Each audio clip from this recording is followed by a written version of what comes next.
第67篇，好樹結好果。路加福音6章43至44節，因為沒有好樹結壞果子，也沒有壞樹結好果子。凡樹木看果子，就可以認出它來。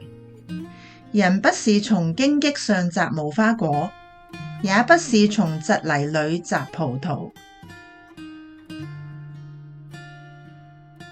好多年之前，當我兩個仔仲係細嘅時候，有一日我帶大仔喺麥當勞食晏，對面坐住一位長者，佢見到我好用心照顧細路仔，就對我話：朋友，唔使咁樣照顧細路，佢大個咗唔會照顧你㗎。跟住佢就將佢個仔唔孝順嘅故事慢慢講出嚟。我好同情佢，但係並唔贊同佢嘅觀點。冇錯，喺某啲家庭入面，的確係有唔孝順嘅仔女。如果單單由某啲例子嚟睇，的確令人好灰心或者好驚，甚至寧願唔生細路。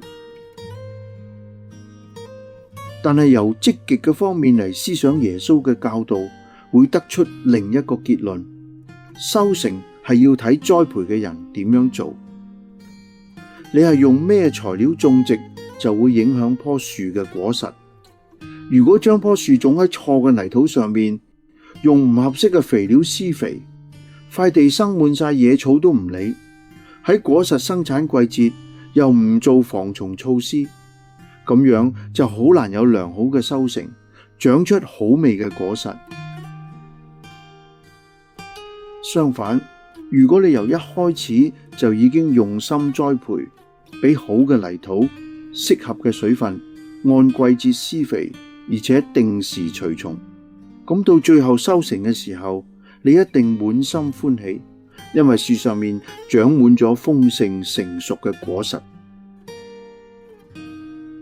因此，與其害怕收成壞果子，倒不如及早醒覺，做一個用心栽種嘅人。